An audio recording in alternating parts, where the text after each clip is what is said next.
October 12th, 2007. I feel out of control. I feel like my life is out of control and I can't control anything or have anything done how I want it. I'm fighting with my parents a lot. I keep getting grounded.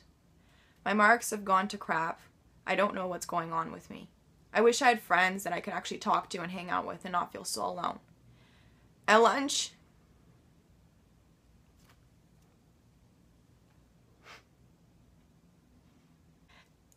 I used to go to the bathroom to eat my lunch. But I feel like such a loser. I'm not really one of those girls, am I? I shouldn't have to be one of those girls. Nothing's wrong with me. I'm not really that ugly. I'm smart, and I'm a nice person. Why should I eat lunch alone in the bathroom? So I started to go and hang out with my teachers. There's this one teacher that I really like, and I go and I sit in his classroom at lunchtime and I read some of the textbook that he has there. Miss Granny is also a really nice teacher. She teaches psychology. I hope to take psychology one day. I feel like I would understand life a little bit better. Hey Sibs. As you can see by my journal entries, high school wasn't a very fun place for me. I was bullied a lot in high school. It wasn't physical ever. I was never punched or kicked or anything like that. Not even on Kick a Ginger Day.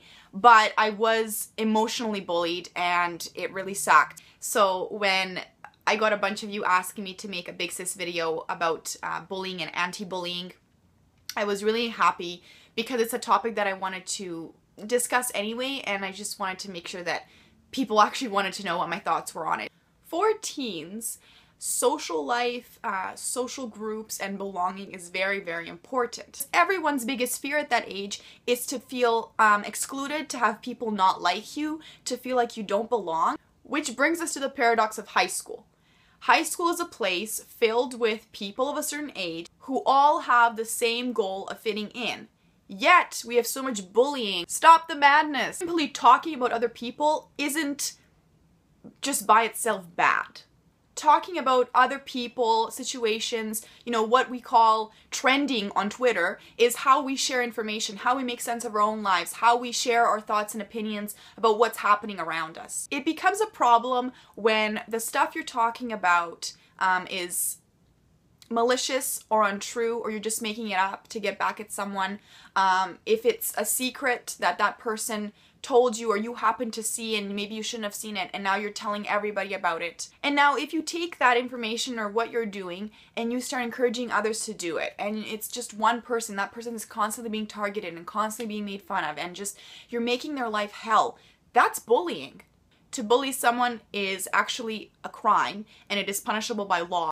Some people, teens and adults included, will still say, what's the big deal? I mean, we were all teased and harassed in school. That's part of growing up. You learn to deal with it. It makes you tougher. Get over it. Over the past decade or so, people have looked at the norm of harassment in schools and said, this isn't what it used to be. Times have changed. Things are getting more complicated, more intense with social media and other ways of bullying people, and we need to step in. This is no longer okay. People don't want to intervene because they don't want to get involved, but if something is happening in your school, in your community, you are already involved. You don't really have a choice because you live there. You go to school there, and what's happening to that person could just as easily be happening to you. So technically, you're already involved, and you have to act. Now, if you currently bully someone, ask yourself why. Why am I doing this? Are you really okay with this? Does this align with how you were brought up and what kind of person you think of yourself as and what kind of adult you want to be? And if you bully someone relentlessly and a lot, you have to sit alone with yourself and think, if this person took their own life, would I be able to shoulder the responsibility and the burden of guilt that comes with that? Bullying can become addicting because it's a sense of power and entitlement over someone else. You essentially control that person's life, how they feel that day, how they feel about themselves in general. And so it's hard to stop that cycle. And if that's the case and you know that you don't want to be doing this with your life, it's very important that you also talk to a trusted adult. Maybe you have a very messy home life and you don't feel like your parents are there for you in that sense. That's okay. Find a teacher, find a counselor, find someone that you trust that you can talk to about this, who can help you move on with your life and stop that vicious cycle. From my experience, at least, most bullies are not bad people. They're not, you know, villains or evil or anything like that. They're just going through a phase, and they happen to be at the top of that kind of high school food chain, and they take advantage of it.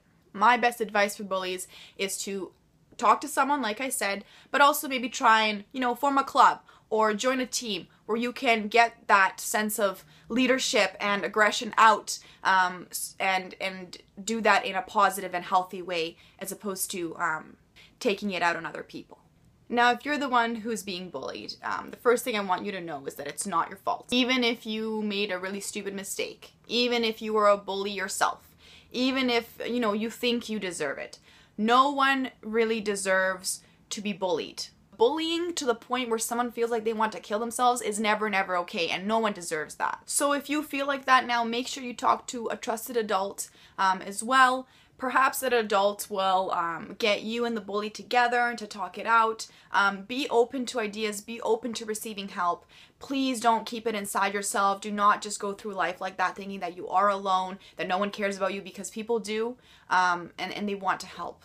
My best advice for you, if you're being bullied, is to find something that you like and to get really, really, really good at it. It's hard to pick on someone or to cast them out if they're really good at something and they're gaining respect for that. In my case, I was really good at dance, so I started performing at various assemblies, at various school events, and people started to know me as the dancer. Because I spent so much of my lunchtimes reading textbooks and, you know, kind of getting ahead in classes, I was also really, really smart. And so then by like grade 11 and 12, I was actually tutoring some of the people that used to bully me. Again, I wasn't super popular or, you know, well-loved or anything like that, but at least I felt like I belonged and I had a place in that school. So focus on you, focus on any friends you do have, focus on what you're good at, and just plow through. And to wrap up, I want to leave you with a quote. What you do makes a difference, and you have to decide what kind of difference you want to make. Comment, like, subscribe, share, and I'll see you next week. Bye, Sibs. Be nice to each other.